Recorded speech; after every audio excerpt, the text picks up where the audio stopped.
and it becomes what it's going to become. I hear you. So that's sort of like what our good friend Beatty said the other day, Yeah. that she starts typing and the story comes to her. Yeah. And I always wondered why I was never going to be great at creative writing. I started with the idea of the finality and work backwards, and she starts from the what comes. What yeah. voice comes through, Yeah. and I think that can be said for paintings too. Is this your chosen medium now? Yes, right now I'm working in acrylics because it's so easy to just keep working fast and go over old layers. I used to work in oils. And the drying time is much shorter, right? Much shorter. How long does it take for something like this? I mean, say you finish this, how long would it take for you to, be able to put it on a wall or? Oh, the next day. Really, it dries that That fast? afternoon, in fact, I can go back and work into it and do more with it. I understand they got things like Pentel pens almost now in acrylic. Have you tried any of those? No, but it's a good idea. Oh, yeah. I think I will. Yeah. I like making marks on the canvas, and I think I like seeing the artist's hand. I don't want things to be perfect. So it would be fun to use something like acrylics and other mediums and just work back and forth. Mm-hmm. Well, one of our artists that we have on the wall here, Maria Sultan, she uses, besides paint, she uses acrylic, she uses everything. I mean, it's like, it's a Heinz 57, but it comes out beautiful. Yeah. To what extent do you find the creative atmosphere of Key West in the winter? I mean, I know that you share a studio with what's your good friend? Judy Zabar. Judy, Yeah. and Judy's been pretty accomplished Very. here in town, Yeah. and her husband's a good photographer, as I understand. Yeah. So So I have something in common with both of them. yeah, I like I photography and painting. Judy and I met in a printmaking class at the community college, probably 13 or 14 years ago. We've just been good buddies ever since. How much And we time work do you together. paint each week? Well, it depends. In the winter, once Judy's down here, we set up the studio. We'll work together 3 days a week, probably. And in the summer, when I'm in Maine, I get incredibly lazy. So I might work intensely for a little while and then not work at all for a while. Is that right? Yeah, I'm just. So one day a week would be too much. It depends, yeah. But I go to Monhegan Island for a few days every week, and I work there. Not every week, every summer. Oh, really? This year, I'm going to spend a week on Monhegan in an artist's residency. Oh, that's great. And I'll work every day. It's like the Goldmans. The Goldman Paint Company has a artist situation up on their farm up in upstate New York where Golden, yeah. And people come in, and it's like studios of Key West here. We have a local philanthropic operation called Studios of Key West. And several of our artists in the gallery are on track to teach over there. Last year, Nancy Tinkersley, who's right behind you, spent almost a month in residence here. And she did a study of all the galleries, came in here and said she wanted to be a part of ours. Great. And she'll be here for a meeting in March. Good. So I won't miss it. it'll be great to have, and then of course we have Gene Peterson is teaching in February. So we're happy to get more and more people who are both artists, teachers.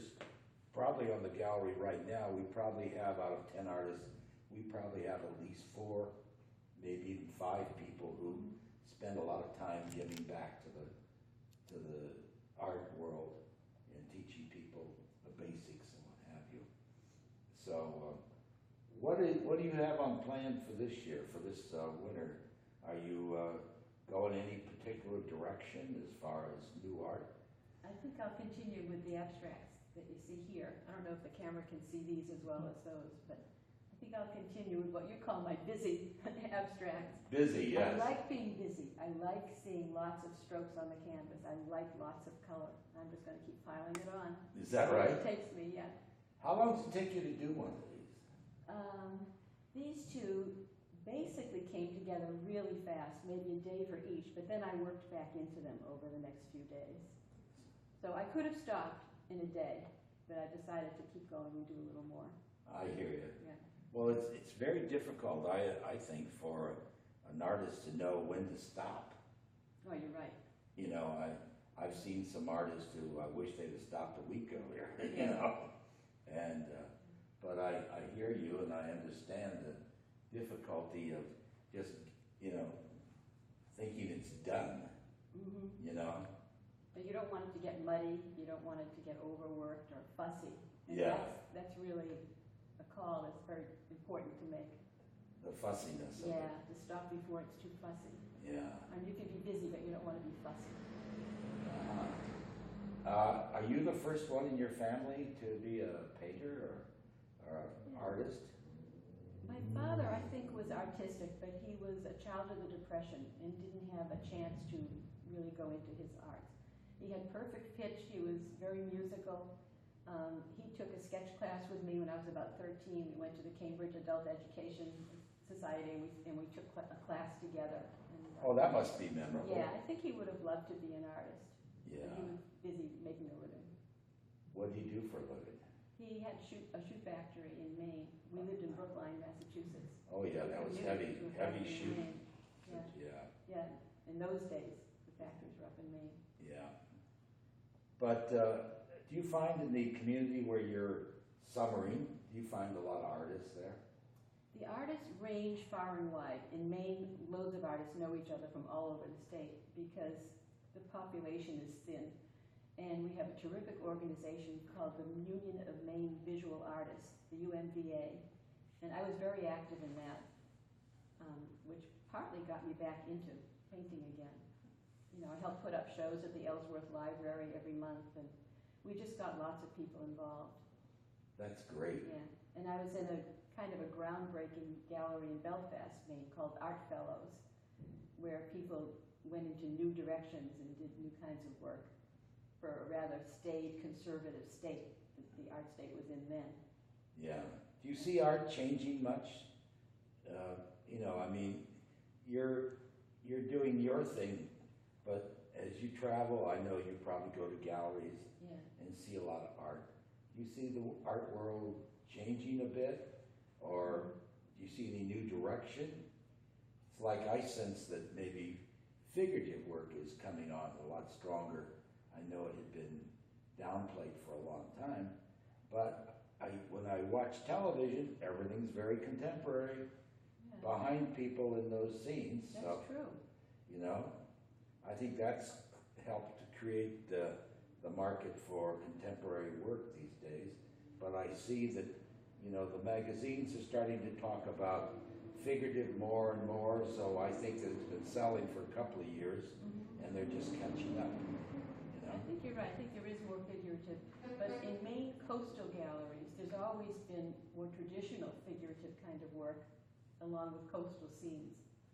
But in some of the more sophisticated galleries, you're right, they're getting more abstract again, and now figures are coming back into the abstract works too. Yes, I like that. I like that. Well, we have an artist in-house called Mark Horst, Yeah. and one of the reasons I like him so much is that he kind of blends both into his paintings. It's a little bit fuzziness or out of focus type thing, but it blends well with contemporary and figurative, I Yes, I think. do agree with that. Are you thinking about doing that a little bit? You obviously have done figurative work before. I have. It's funny, when I went to Boston University at the School of Fine Arts, painting majors were only allowed to do figurative works. We did model after model after model, and it drove me crazy after a while. One of my contemporaries was Bryce Marden, and the other was Pat Steer. They were both in my class, and they went on to have stellar careers where they got away from the kinds of work we did as undergraduate students. Well, But that was a good basis for us, I think. well, as I understand in talking to people, and artists like yourself, you've got to be able to do the figurative work to move on to what you're doing presently. And that's probably true. Although I think people have been successful without that underpinning too. I always tell everybody about the book by Susan Hodges that it says, no, your 5-year-old child can't do this, you know, in the art world. Yeah. And a lot of times when we have people through the gallery and I give, a little bit of a dissertation on some of the artists, I said, well, like Nancy Tinkersley behind you, she was a portrait painter for 20 years before she got into plein air and impressionist And that's art. beautiful work. Yeah. So I sense it's like an ever-growing thing with artists. They're always pushing the elements. Are you pushing, what's your next area to push from your art world?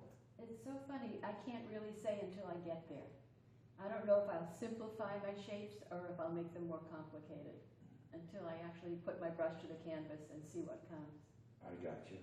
And I work both ways anyway, it's just that you don't see everything I do. That's right, that's right. And it's a good thing. I hear you, yeah. I know that some artists, I've seen some artists working where they just put a color down and as soon as it dries, they're scraping it off to get a tone and that they couldn't get with the paint when it dried.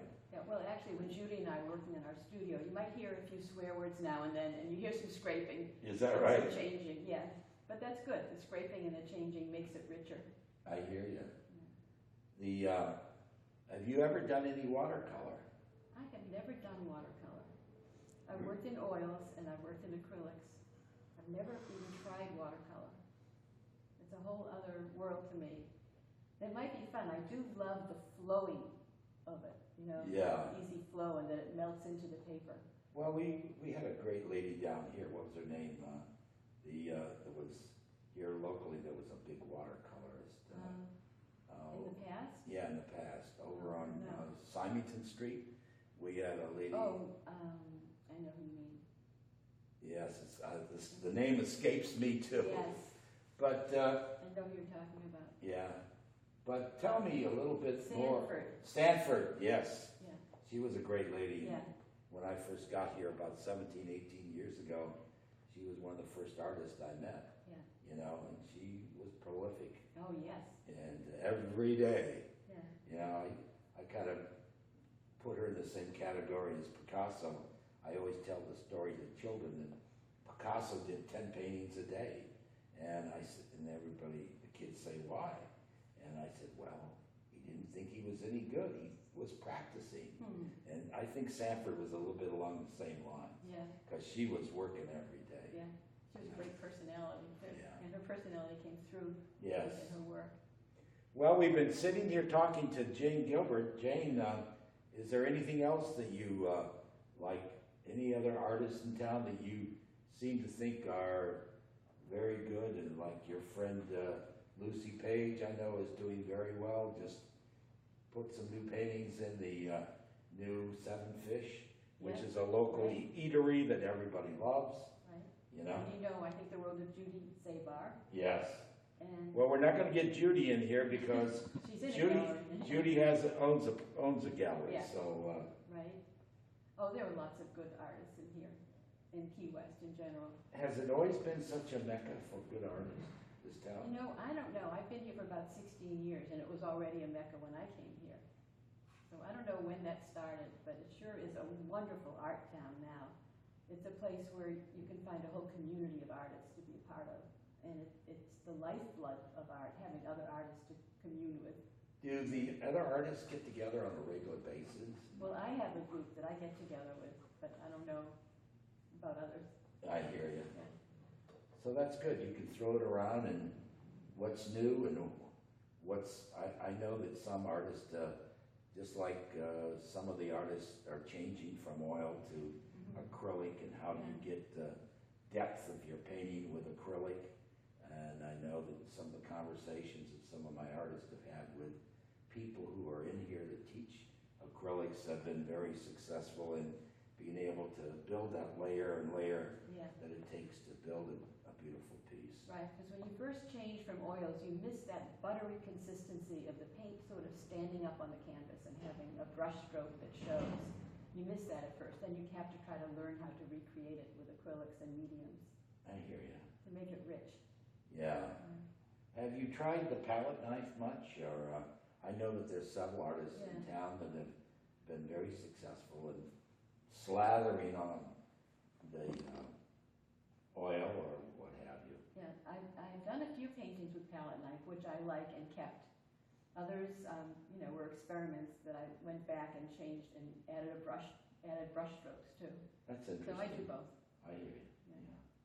Well, we've been sitting here talking to Jane Gilbert, who is in the Gilday Gallery for the second year, and we're sitting in front of Jane's great work right now. We want to invite people to come to Gilday Gallery and take a look at these. We can be reached on Facebook and on the social media. Plus, we've got a store that you can visit on our website and select and also purchase some of Jane's fine work. And we want to thank Jane today for visiting with us. Thank you for your time. Pleasure. Thank you.